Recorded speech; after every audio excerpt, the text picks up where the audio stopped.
Hello, internet friends. My name is Bay. Welcome back to the Shadowlands Alpha First Pass, First Impressions coverage. This is the wrap-up video for the overall Mage class. Of course, but a disclaimer right here at the top of the video. The footage in the background is just for fun. There's a lot of little things that are going on here. I actually didn't remember to change up my build a little bit like I've been trying to do in these dungeons, of course. But this is the Halls of Atonement, the vampire dungeon. Running this with Word Up and Purge, members of my community, and of course Noble is tanking. I know, right? Yeah, at least he can tank okay, but having Noble heal is probably going to be a complete train wreck at some point in the future, but we'll see when we get there. But I'm not trying to do some ridiculous, crazy, top of the line, high-end Mythic plus Arcane Mage strats, all right? Trying to test things out, looking at how cooldowns lay out, dorping around on trash with or without probably the optimal talent loadout, because things have changed. And the background footage is just mostly so I can talk over it and go over the entire Mage class, which is what these videos are for. Of course, if you've missed any of the previous coverage, of course, that is all put together in the channel guide, which is in the description box right here, as well as the full VOD with comms for this dungeon run. If you want context, if you want to watch the run as it happened au natural in VOD form, rented. And then you can check that out down below. But also down below, if you are enjoying all the coverage that I've been doing so far, and there is so much more to go, you'll see in the channel guide as well that there's a lot of stuff yet to be sorted, and all the dates roughly are there for all the Alpha First Pass. But here over on YouTube, where everything gets put together, archived, created for the channel here, and if you're not subscribed, maybe consider hitting that subscribe button. During this entire push for all the Shadowlands coverage, I would really like to make my channel feel somewhat complete. Hit over 100,000 subs after all this time being on this platform. But of course, I appreciate you tuning in, hanging out, giving me your comments, thoughts, feedback, all those things. I've been reading a lot of comments, and I've seen a lot of good Mage feedback and things that are echoed from what I've said or what has been picked up and shared around in the community. A big thing off the top here as we started going through my notes for the Frost Mage. In the description box as well, there's going to be the Frost feedback tool, sort of a simulation-y, like I guess it's almost like a little mini game, but you can see suggestions that the Frost Mage community specifically has put forward, looking to improve upon the Frost Mage class. So that feedback tool is also down below. The top right and top left corner buttons, if you go click on that, are going to be where you're going to see your parameters for the tool, as well as the put forward notes from that community to sort of get things moving and how they should change mastery and how they should change the Winter's Chill or flurry window kind of brain freeze activity. But that is a really neat one to look at. But overall, the base Mage stuff, I play Mage primarily as a ult and only fire. When I actually respect my Mage the day to take screenshots for the going live images, my Frost Mage and Arcane Mage had no talents and nothing on their bars. So it just goes to show that I've enjoyed fire since Warlords of Draenor. Things have definitely changed since Warlords. Remember the old combustion was just like a giant dot they would stack up. Now it's just this crazy crit mastery amp window, which still feels fine. The biggest problem with fire, of course, is that crazy ignite change, but the baseline stuff across all the mages feels all right. I probably didn't remember or utilize Arcane Explosion enough on Frost or Fire Mage, because I feel like it actually could work in the rotations a bit, maybe like more in dungeons. But all the mages sort of have this, as mages do, this window of time where they set up and definitely, pop off or explode, or they ramp into a big AoE burst window or so. Fire Mage with like Flame Patch and Living Bomb could have like a bit of a rotation where you just sort of spam Flame Strike, and then your Fire Patch carries you. You can always lead in with that with a Meteor, for example, and the Living Bomb can sort of keep going if you can choose either one of them. I don't know. It always comes on numbers, right? If Flame Patch is better, Living Bomb is better, etc., etc. But that just depends on if you're doing more burst AoE in dungeons or you're sort of like slow rolling big-ish pulls, which that's the big thing we don't really know about yet. You see like kind of like these quote-unquote big pulls in the footage back here, but it's like, what, 5-6 mobs? That's really not a large pull.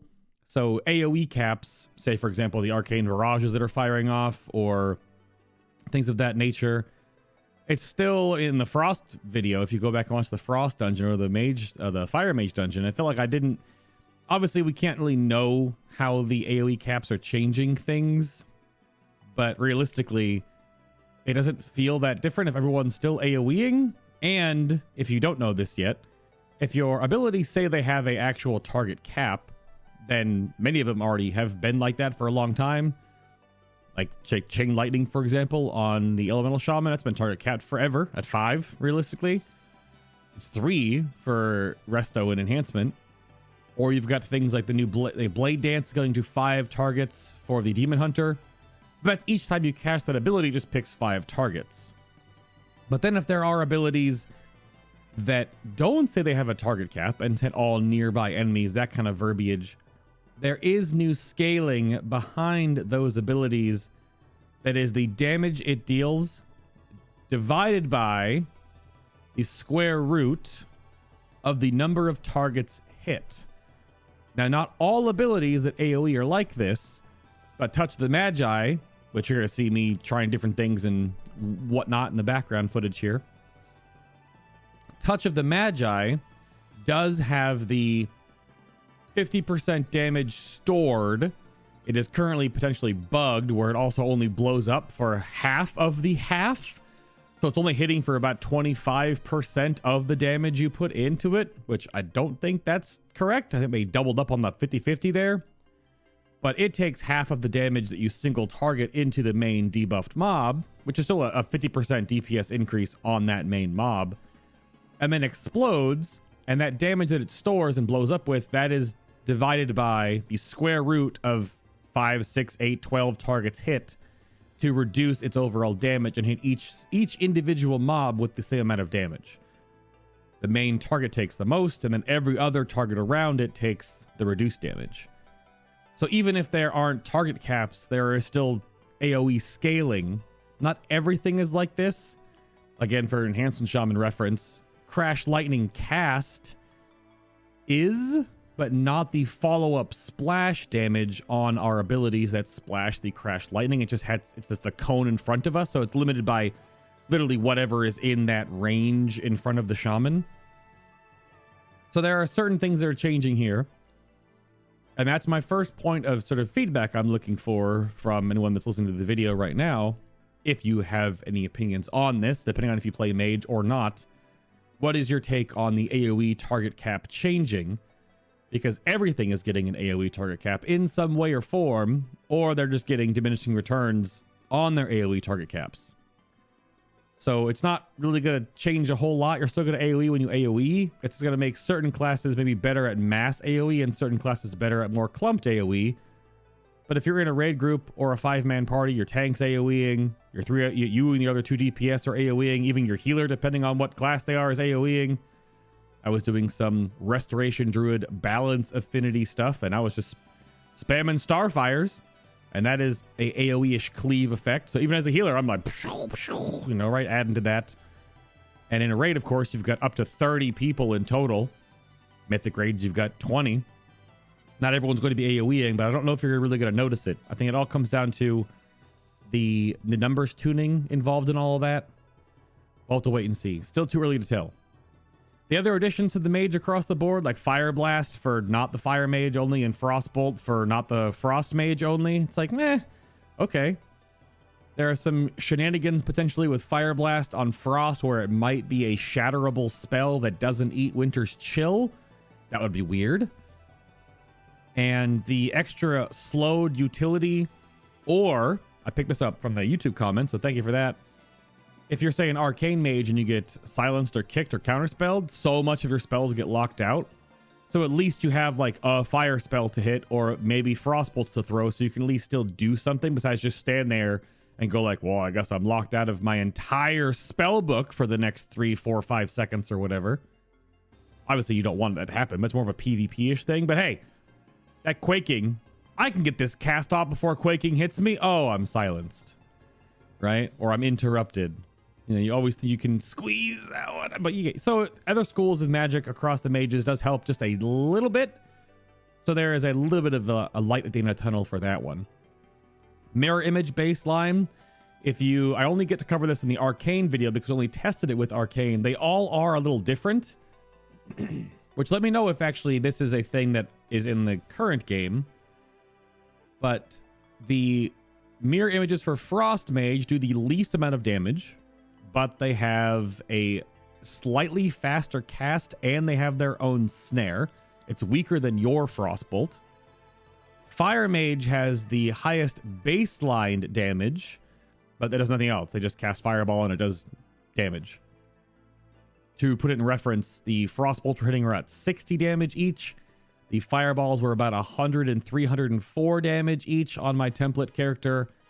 And Arcane Mage, the mirror images actually have, which you'll see in the background here, they actually have their own arcane charges. So it does take them 4 of the old school Arcane Blast casts before their 5th and then onward are actually at full damage. And when they're at full damage, they match the Fireball damage on the Fire Mage mirror images. But that doesn't increase their cast speed like it does when you have your arcane charges. It just increases their damage, which that comes into play with some ramp up about setting up, which will maybe transition into the whole GCD topic now.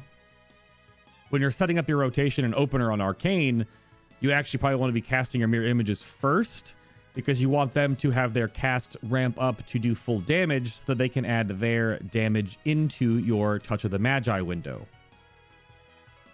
And the GCD thing, I mean, the biggest culprit that I saw on Arcane, I'm not using it in this dungeon on purpose, A, because we're AoEing in the first half of the dungeon and I wanted to have the bigger arcane barrages, and B, charged up on the global still is definitely funky.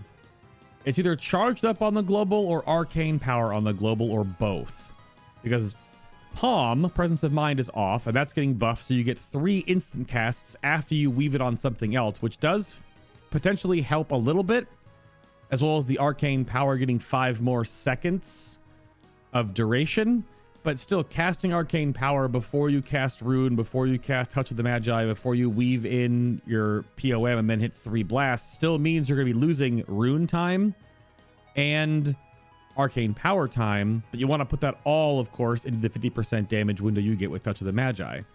So there's something there. Fire Mage doesn't have as weird of a thing. You still can obviously be casting your Fireball or pre-casting your Pyroblast and then Combustion basically right as it leaves your hands, and it will crit on the mobs. It doesn't always work, server latency or ping or whatever. I was trying to do that a couple different times, and that could be like my old sensibilities as Fire Mage, where you could sort of clip the in-air spell to crit when it landed. But Fire Mage doesn't have as egregious of a opening. If you even spec with Rune of Power, you do the whole, you can rune, cast your instant meteor, go on GCD, and then go right into right into combustion, and then go. It's gonna be weird. We're going back to Scorch combustions, at least for the foreseeable future, depending on how legendaries involve that. And Frost Mage is a little bit sort of in the middle, because you would have to basically just be mirror images, and then you start blasting with Icy Veins. And Icy Veins, of course, is going to lower your overall GCD because of the haste scaling. Mage, of course, is a 1.5 second GCD base class. Every 10% haste takes off 0.1 seconds, up to a cap of 100% haste, where you'll have a 0.75 second GCD. So it didn't feel too bad. I think it's the moment-to-moment gameplay in a dungeon is harder to judge, but giving me that at least background of how it feels, which is why I noted earlier about the Arcane Explosion and AoE kind of deal. Like for Frost Mage, you could get your Frozen Orb out there, cast Blizzard, and then you could Arcane Explosion a couple of times. Obviously, I was weaving in Ice Novas, for example, and then when your Blizzard came back off cooldown, you'd cast it again, then you get your Frozen Orb again, you keep repeating, and you can fill with Arcane Explosion. It's very expensive, but that could be what you do. And the rotations are okay. I don't really know what else to say about them besides the fact that we don't know if anything's going to change with legendaries or soulbinds and conduits. If, for example, the ignite weirdness for the fire mage doesn't get changed or brought back in some way. I'm not saying I understand where Blizzard is going. I understand where they're going with the change to ignite spreading. They want it to be obviously a very strong single target benefit. But the fact that you can get into this weird situation where you can, I was using Pyroclasm, for example, where you can get a hard cast Pyroclasmed Pyroblast into a target, which maybe you have one stack of heating up. So then you obviously would Fire Blast during that. And you can go from your Pyroclasmed Pyroblast full cast into an instant cast Pyroblast. And if you even got cheeky enough, you could wiggle that into a combustion window and then follow that up with another instant cast Pyroblast. But then even with the talent layout, even with that, you still can't even spread your ignite. So if you're in a single target situation, it's fine because you don't really it doesn't really matter. But you can't follow that up. And then if you do, for some way, you have enough cooldown reduction or whatever, you then have to hit a regular Fire Blast to spread those big Pyroblasts you just put in to add that ignite damage. And then you're at one stack of heating up. So then you just cast a Fireball and hope it crits?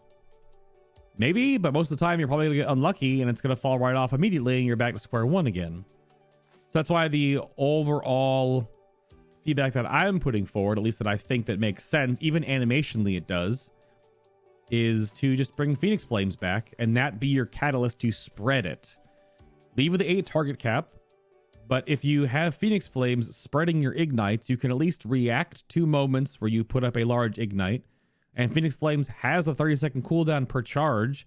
It only does a little bit of damage itself and a bit of that ricochet AoE damage when it lands, but then it would spread your ignite. And the 8 target cap is still going to probably be felt in certain mass AoE situations. But it's also, so many of the problems with Fire Mage right now in BFA is that you have Lucid Dreams. You have Corruption stacking percentage-based mastery. You've got Blaster Master. And you have the Mechagon Bracers. And so much of that is what really makes Fire Mage just fly off the handle. That's all gone. Sure, we're going to get legendaries again. What if there's a legendary that gives you a free talent and that talent is Phoenix Flames? Then you can just have Phoenix Flames baseline, but that's still borrowed power and not actually core kit power.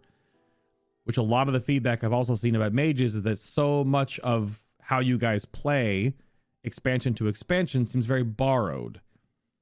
Now, some things can be added to that are fun. Like we brought up Prismatic Crystal a bunch on the streams for at least in conjunction with the Arcane Mage. And in a way, you do have kind of a Prismatic Crystal now because of the single target casted Touch of the Magi window. But once that went away, that was just a fun moment. That wasn't something that needed to happen. That didn't propel the mage, regardless of spec, to actually be something that was to be reckoned with, right? And we're in a waiting pattern right there. We're holding pattern or whatever you want to call it to see how that's all going to play out for the mage. Because we're all getting stripped back, but then you realize when you're stripped back, and you can probably even tell if you're an Arcane Mage or a Mage player that's been following along with the coverage I've been doing, you've been watching the other dungeon VODs, that there are moments of time where you kind of have these like, what do I do now? Feeling on the mage. You know, Frost can get in there and you can have your overall rotational starting off and then just kind of just like smooth cruise control, and Frost Mage is kind of, you know, just chugging along, doing your thing. There's a weirdness right now with triple shatter on single targety stuff. There's also the potential to double shatter 2 targets with Ebon Bolt because of the Winter's Chill window now, at least only with Ice Lances potentially. So there are some fun itches to scratch, I should say, with the overall where Mage is going. But I think the biggest changes across the board are things that make people do the knee-jerk reactions. right? It's Altered Time coming back, for example. Altered Time is now only going to be a survivability, movement, anti-movement button. And you're getting Fire and Frost Ward back. They both share a 30-second cooldown with themselves, but they really don't, like the Frost one doesn't give you something if you do it properly. The Fire one doesn't. Obviously not dying and absorbing damage is fine, and combining it with your actual base shields are going to be good. Arcane Mage in that particular notion is going to be getting a huge bump because they take less damage for the magical effects with the prismatic barrier up.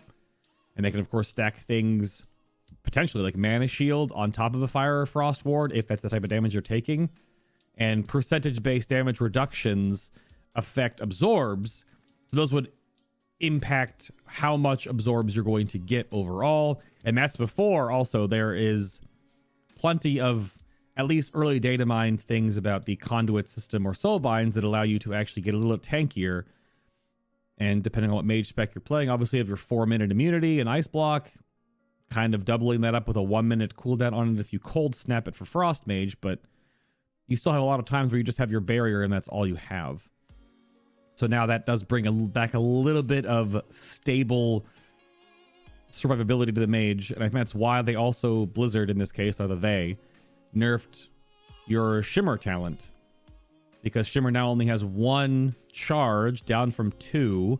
And it's still a longer cooldown blink from 15 seconds up to 20. And it doesn't remove your roots and snares like Blink does. And Altered Time, I think, is where they originally are thinking that there's so much extra movement. And Arcane Mage lost displacement as well. But you kind of still get it because of Altered Time. And there are some iterations of Altered Time that I'm still not entirely sure about how they work. There's a question that came up about Altered Time. If you, say, had a boss debuff on you, and you Altered Time at high health, but the boss debuff is still on you, and then you Altered Time back, would you keep that sort of thing? It's not working at all for like combustions or arcane powers or things of that nature, icy veins. It's not keeping any of your personal beneficial buffs.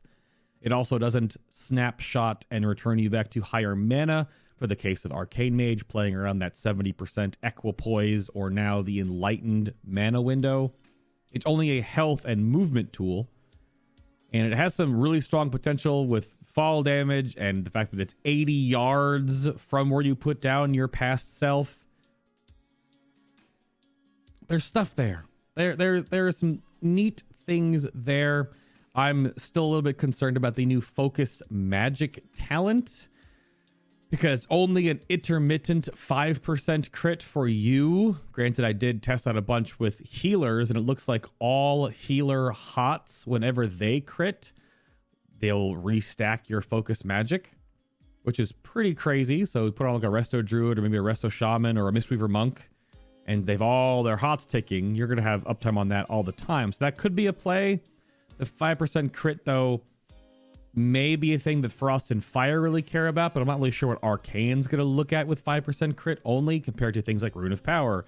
And having Rune of Power sync up with your Touch of the Magi windows. And of course, having Rune of Power sync up with your Touch of the Magi and your Arcane Power Burst windows, which is a lot of power. That's still there. That's being slowed down a bit for Arcane with your Arcane Power going to 3 minutes. But that's the strange part about this right now, is trying to get all this information out there. I've talked to a whole bunch of mages that know what the heck they're talking about way more than I do, just trying to relay their information.